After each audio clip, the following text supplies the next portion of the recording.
alhamdulillahi sant ñeel na yàlla borom mbindeef dellu julli ci yeneen bi njëkk ci leeram Assalamu alaikum wa rahmatullahi taala wa barakatuh suñu mbokk yi xamantene yeen ñuy suivre ci seen chaîne Espace des enfants ñu ngi leen di nuyu bu baax di leen ziar di leen dalal tay ci seen émission bi nga xamantene mom lañuy wowe l'éducation à domicile de nos enfants tay nak ñu ñëwoon ànd ak fasiyene ànd ak yeen ci li nga xamantene mom moy différence bu am entre la communication et le relationnel. Ñu gis ni dafa nek lo xamanteni dafa am solo pour nit ki comprendre ko pour mëna instaurer ben climat bo xamanteni climat de confiance lay doon mais ben entente bo xamanteni dina am digënté mom ak domam yi nga xamanteni mom la sék biir kër gi tay na suñu waxé walu communication dañuy dem ci lépp lo xamanteni day del ci walu ouverture d'esprit walu échange walu vraiment situation bo xamanteni tous les deux parties sont importants waye suñu démé ci li nga xamanteni mom moy walu relationnel dafa nek ben situation bo xamanteni fermeture la bo xamanteni on ne voit que l'autre, on ne voit que le problème, on ne voit que le comportement et on ne voit que notre autorité ou notre supériorité bi nga xamanteni mom lay am ci ki nga xamanteni mom moy suñu doom waxuñ ni nak machallah ki nga xamanteni moy sa doom waru xamni yow yaay kilifa kër gi waru xamni yow yaay responsable parce que communication ne veut pas dire dañuy brimer li nga xamanteni mom moy l'autorité wala dañuy brimer li nga xamanteni mom moy la hiérarchie mais dafa nek lo xamanteni day permettre vraiment yar bi nga xamanteni mom nga wara yar sa xalé mu nek yar de qualité bi nga xamanteni mom moy li nga xamanteni moy gën suñu jëlé ci exemple ci ki nga xamanteni mom moy gën di mindeef di yonent bi sallallahu alayhi wa sallam da ngay gis ni mom su daan faral di wax ak ñi nga xamanteni ay xalé nañ ñu fété ndaw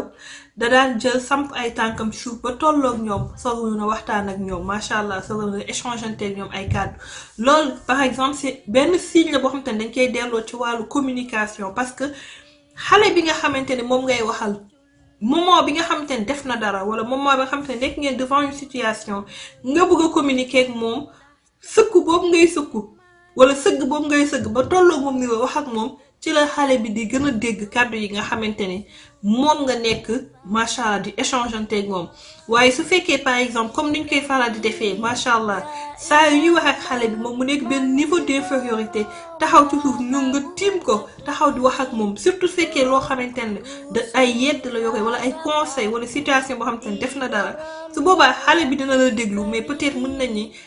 maximum de avantage yi nga xamanteni waroon ko tirer ci information bobu nga xamanteni yaa ngi koy jàllale su boba xalé bi di ko tirer parce que psychologiquement inconsciemment mom intérieurement mi ngi apercevoir ben situation bo xamanteni situation d'infériorité la mais situation bo xamanteni nit ki nga xamanteni moy wax ak mom mu ngi koy won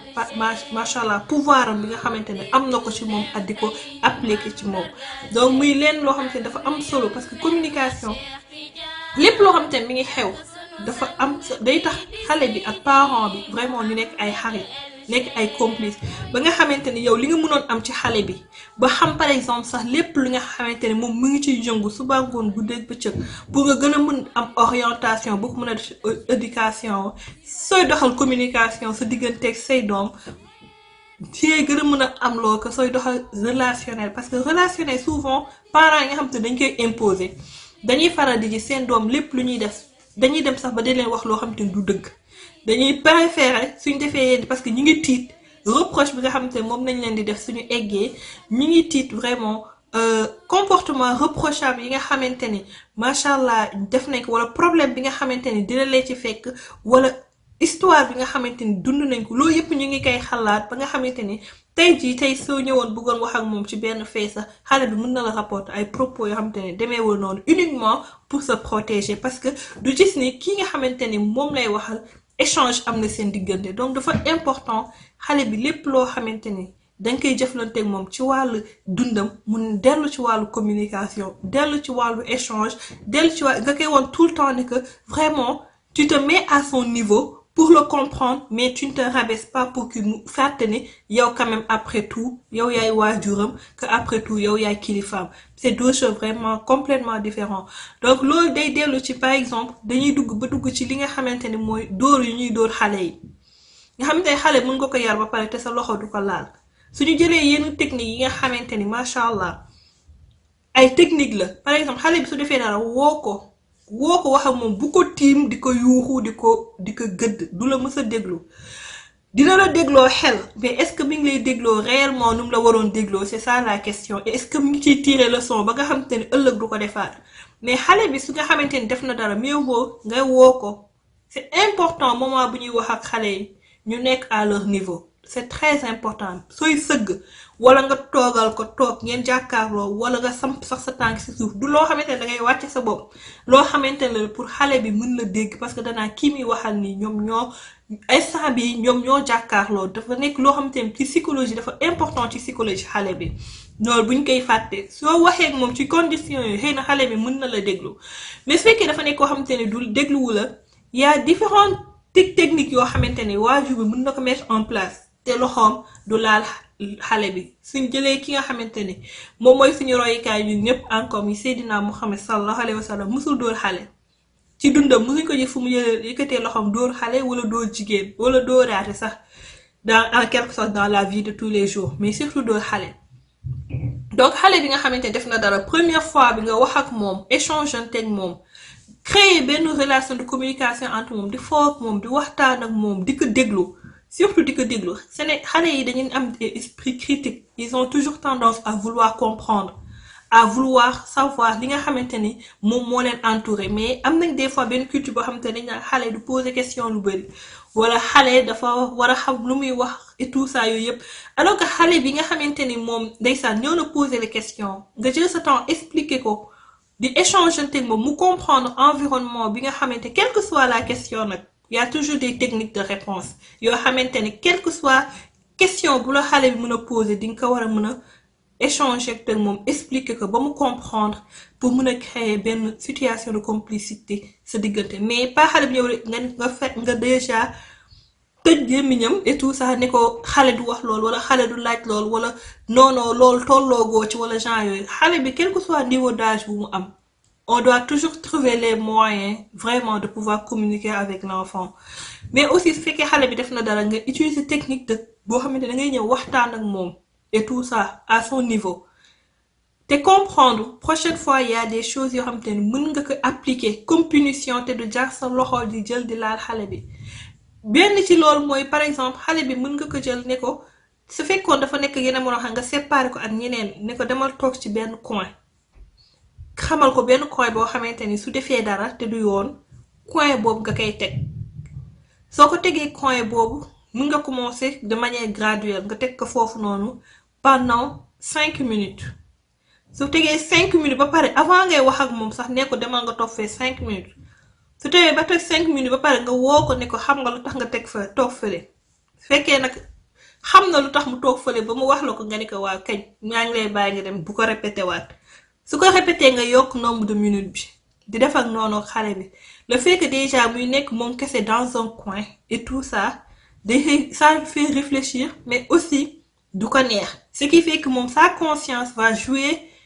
ci moom mooy jël décision avec le temps changer boppam te du jar nga koy laal sax beneen technique yoo xamante ni mën nañ ko utiliser ci communication yi nga xamante ni ñu ngi koy def ak xale yi te du jar vraiment ñuy egg ak ñoom fenn ci mën nañ utiliser technique yoo xamante ni dañuy jël ay carton mën nga jël carton yoo xamante ni ay carton de couleur la par exemple mën nañoo jël carton bu vert carton bu jaune carton bu rouge